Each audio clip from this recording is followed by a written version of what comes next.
What's up, y'all? This is Critic, and today I'm going to be reviewing Eternals. So, Eternals is basically the gods of the Marvel Universe. And I don't know much about them, but what I do know from this movie is that they're basically the Justice League of the MCU. Now, we have Icarus, played by Richard Madden, who's basically the Superman of the group. We have Cersei, played by Gemma Chan. Salma Hayek, Ajak, Lauren Ridloff, Mercury, my boy, Paperboy, Brian Tyree Henry playing Phasos. Yeah, Barry Kerrigan played Druig. Don Lee played Gilgamesh. The legendary and beautiful Angelina Jolie playing Thema. And Kit Harington, who eventually becomes the Black Knight. They didn't even put a name here, but yeah. And then we have Leah McHugh, who plays Sprite, and Kumale playing Kingo. And that's basically it for the cast. And also the director is Chloe Zhao, who made Nomadland, which y'all remember won Best Picture, and she won Best Director for the film. And so basically, Eternals is about a race of immortals beings with superhumans powers who have secretly lived on Earth for thousands of years, reunited to battle the evil deviants. And that's basically the plot of the movie, and that's the whole cast. So what do I think about this movie? Let me get to the good parts. The cast is really good. I really love the cast. As y'all can see, they're well-trained actors. You see Paperboy there playing Phasos. He was really good. I like his powers of technology. It's basically the same thing as Cyborg when he able to assemble some type of tech, and that's basically his power. And he has his own life, being with his husband and having a child. Basically having his own life, even though he lived for thousands of years, along with his other eternal brothers and sisters.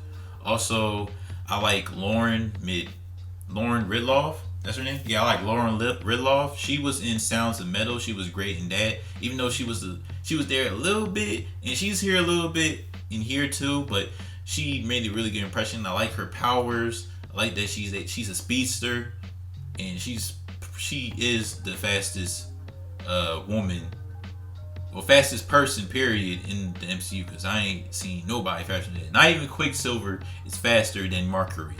So I like her. Cersei, she was really cool. I like Gemma Chan's role. I like Kit Harington. I forgot the character. Dane. I remember the first name, Dane. He plays Dane. He really made a good impression on me. He was funny. He was charming. And he basically he lived the whole movie when he was there, but he was only there for a little bit, so you ain't gonna get. They ain't really a spoiler. You ain't gonna get much of the Black Knight. I'm just gonna tell you that right now. And yeah, the whole cast is great. Angelina Jolie's great. Barry Kerrigan's great. Leah McHugh great. This whole cast is just great. So what else can you say about that? Also, some of the action scenes were cool. Like I said before, I like the speed they show with Mercury. I like Phasos' powers. I like Icarus' power because it's basically Superman's powers. X-ray vision, strength, speed. She can fly, such and such. Also, Leah McHugh playing as Sprite. She can manipulate. She basically has Loki's powers, to be honest. And she can manipulate anything and make it into a whole different object or person or whatever. And is there anything else I should talk about? Yeah, the whole cast is great. I said it 3 times, so I don't need to go any further than that. The action is great. The cast is great. The concept here is really interesting because they talk about how the MCU was created by this god. I should know this name, but he basically like Galactus, but it's not Galactus. He created the whole MCU universe, and these gods can't do anything unless it has stuff to do with the deviants, who are the antagonists of this film. And if it has nothing to do with the deviants, they can't get involved. Which means whatever happened in Avengers with Thanos snapping his fingers and killing half the universe, they cannot get involved with that. What happened in World War II or whatever, they can't get involved with that. Involved with slavery, Egypt, every tragedy or tragic stuff that has happened on Earth throughout the years, they cannot get involved in. And some of them had disagreements with that, and some people follow that rule to a fault. And I thought that concept was really cool, and it's mythical. It involves gods. It's badass. Is that as much as I can get into? Is that good? Yeah, that's basically all my positive. Oh yeah, and the score is cool too. I like the score from the same person that scored Game of Thrones. Ramin. Yeah, I'm just gonna call him Ramin because I don't want to butcher the last name. So that's basically my positives for the movie. Now the negatives. Now look, I understand that there are 10 characters here, and it's possible to develop 10 characters because we've seen that in Harry Potter, Lord of the Rings, even some of the Avengers movies. Like Avengers, we had Hawkeye, Black Widow, Iron Man, Captain America. It's possible to do, but here, it's not that I don't care about these characters, it's that I didn't feel anything. There was one scene with Druig where he had a disagreement and he was really emotional about it, and I feel like I should feel something, but I just don't. There's another scene with Angelina Jolie, and I don't think this is a spoiler. She has mental issues, right? Asthma. And you're supposed to feel some type of way because this thing has happened to her and she don't want it to happen to her, and someone's got to take care of her, but I just didn't feel anything. Now, people talk about the movie being too long. I feel like it's appropriate. In fact, I feel like they should have had a show rather than a movie, because you had more time developing these characters and making us care about these characters. Instead, we know what's going on with Cersei and Icarus and all these other Eternals, right? But there's no connection. You don't, for example, in Lord of the Rings, there's a moment with Sam. Now there's a moment with Frodo, and he's having a relationship with the main guy from The Hobbit. And even though you don't get much of the guy from The Hobbit, he has an impact throughout the whole Lord of the Rings trilogy because of his actions. And I'm not even including The Hobbit. I'm just saying, from the Fellowship of the Ring, something that happened to him with that ring. And you're able to care about his character because something had happened to him, and you want to know more about him. Here, I was interested, but I just didn't feel anything. Also, there's definitely something going on with the tones, because they are bumping up against each other. There's a serious tone here where they go into the myths, the gods, and this movie is really dark at points. And yet you still have this Marvel funny tone, and it's you can still have that, but have it at the appropriate time. There's certain scenes where you're just in the mood because you just feel like something serious is going on, and then they gotta have a funny moment. Just let the scene flow. You don't have to interrupt it with a laugh. Just let it flow. Let the audience feel the emotion. Let them grasp to it.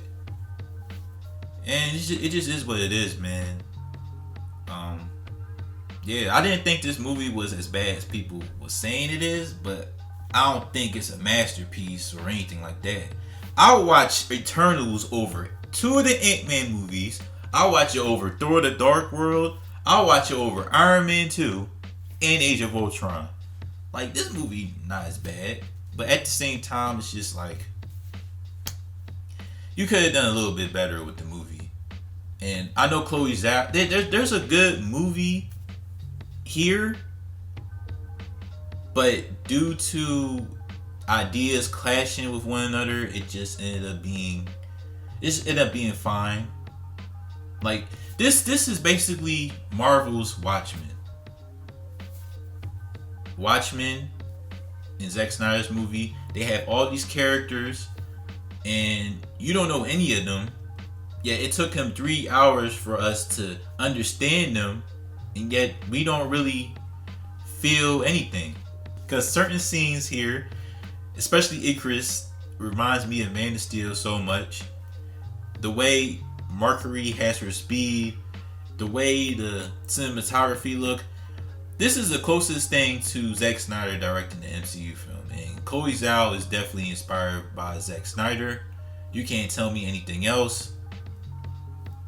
And yeah, that's in that mind state, I truly understand why some people really thought this was a bad movie.